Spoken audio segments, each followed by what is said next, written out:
Radhe Radhe friends, welcome back to Hemlata's decor ideas. Friends, मैंने आपसे reporting share की थी गुलाब की, वो बहुत अच्छी चल रही है और उसमें फूल भी खिल रहे हैं फ्रेंड्स।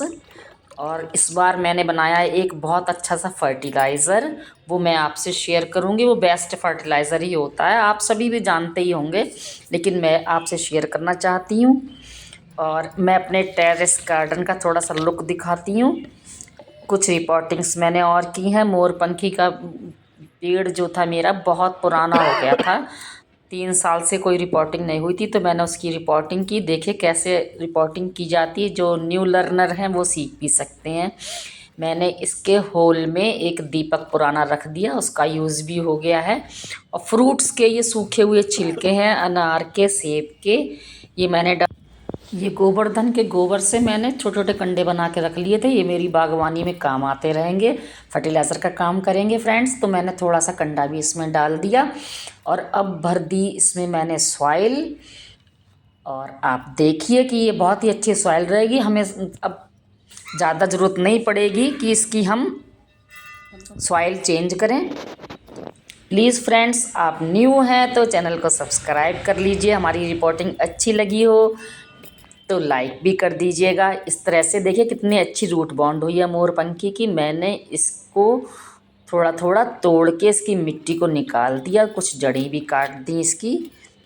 तो इस तरह से मेरी ये रिपोर्टिंग होने वाली है फ्रेंड्स। मैं बहुत ज़्यादा आपकी आभारी हूँ कि आपने मुझे अभी तक अपना प्यार और दुलार दे रखा है फ्रेंड्स। तो मैं ये रिपोर्टिंग कर रही हूँ। इसके बाद मैंने गुलदाउदी की जो कल लगाई थी कल में, वो भी हो गई हैं, उसकी भी रिपोर्टिंग इसी तरीके से की है फ्रेंड्स। आप यहाँ तक बने रहे हैं तो प्लीज़ मैं याद दिला रही हूँ कि चैनल को सब्सक्राइब कर लीजिए और लाइक कर लीजिए वीडियो को फ्रेंड्स। अब तो हमारे यहाँ नवंबर में धूप भी बहुत हल्की हो गई है और ठंड पड़ने लगी है। ठंड में मुझे प्लांट्स बचाने बड़े मुश्किल हो जाते हैं फ्रेंड्स। क्यों, इस एरिया में उत्तराखंड के बॉर्डर पे हैं हम, और बहुत ठंड पड़ती तो जेट प्लांट्स वगैरह तो मुझे बचाने ही मुश्किल हो जाते हैं। देखते हैं इस बार कैसे बचते। बचा तो हर बार लेती हूँ, कुछ चले जाते हैं तो कुछ गमले खाली हो जाते हैं, फिर नया कुछ करते हैं उसमें। तो ये रही मेरी मोरपंखी की रिपोर्टिंग भी तैयार हो गई है फ्रेंड्स। और इसके बाद मैं लगाती हूँ गुलदाउदी की। अभी तक मैं अपने टेरेस गार्डन को बहुत अच्छे से मैनेज नहीं कर पाई हूँ फ्रेंड्स, क्योंकि इधर गर्मियों में तो शेड में रखे हुए थे, जाड़ों में धूप में लगाने हैं सारे प्लांट्स। और इधर घर में शादियाँ भी खूब चल रही हैं, तो शादियाँ अटेंड करनी होती हैं, वहाँ भी टाइम देना होता है। जब आपको अपडेट दूंगी तो कोशिश करूंगी कि मेरे प्लांट्स अच्छे से लग जाएं, सारे धूप में आ जाएं और फिर उनको मैं आपको दिखा पाऊँ। ये रही मेरी गुलदाउदी, और इसको देखिए मैंने निकाल लिया हल्के हल्के दबा कर, कहीं जड़ ना टूट जाए इसकी। और मैं केवल एक प्लांट गुलदाउदी का ख़रीद लाई थी, उसके बाद मैंने लगा लगा के उसकी कलम कटिंग्स लगा लगा के कई सारे प्लांट्स बना लिए हैं फ्रेंड्स। और इस बार मैंने क्या किया, जो बड़े प्लांट्स थे उसमें कलियां आ गई थी फ्रेंड्स, उन कलियों को भी तोड़ दिया ताकि प्लांट्स की ग्रोथ अच्छी हो जाए, फिर कलियां आ जाएंगी, फिर फूल लग जाएंगे। तो हम ऐसा कर सकते हैं कि अगर जल्दी कलियां आ गई हैं तो कलियां तोड़ दें, तो प्लांट्स घना हो जाएगा, उसमें और अच्छी डाल निकल आएंगी, तो फिर ज़्यादा फूल लगेंगे। ज़्यादा फूल लेने के लिए हम इस समय की आई हुई कलियां तोड़ सकते हैं। मैंने अपने प्लांट्स की तोड़ी हैं और वो आपसे वीडियो शेयर नहीं कर पाऊँगी क्योंकि वीडियो नहीं बनाई थी। प्लांट्स का काम तो हर समय चलता रहता है घर में। तो ये मेरी ये रिपोर्टिंग भी तैयार हो गई है। और ये रही मेरी अपराजिता।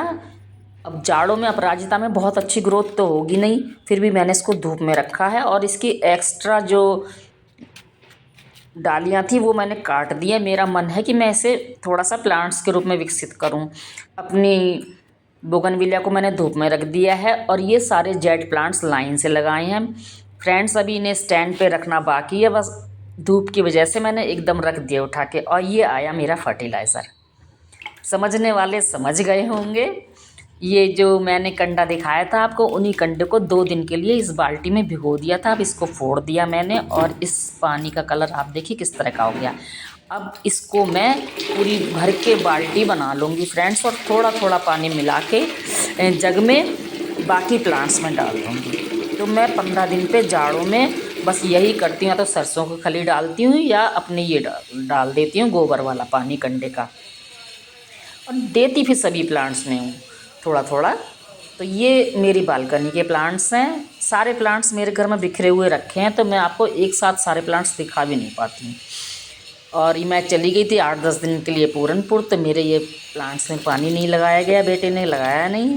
तो अब फिर केयर करूँगी, फिर पीली पत्तियाँ हटाऊँगी, सबकी यही सब काम चलता रहता है फ्रेंड्स। बागवानी करना बहुत ही अच्छा काम है। ये प्रकृति पूजा है, ये पौधों की पूजा है, क्योंकि ये हमारे लिए कितने उपयोगी हैं। कार्बन डाइऑक्साइड ले लेते हैं, हमें ऑक्सीजन देते हैं, हमारे वातावरण को शुद्ध करते हैं और हमारे घर की सुंदरता भी बढ़ाते हैं।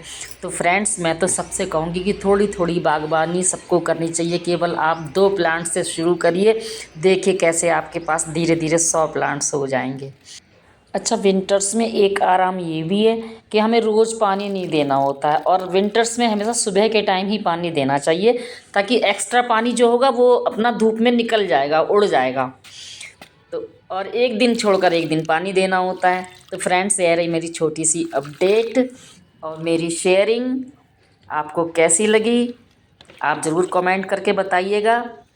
मैं हमेशा आपसे मिलती रहूँगी फ्रेंड्स, मैं कहीं जाने वाली नहीं हूँ।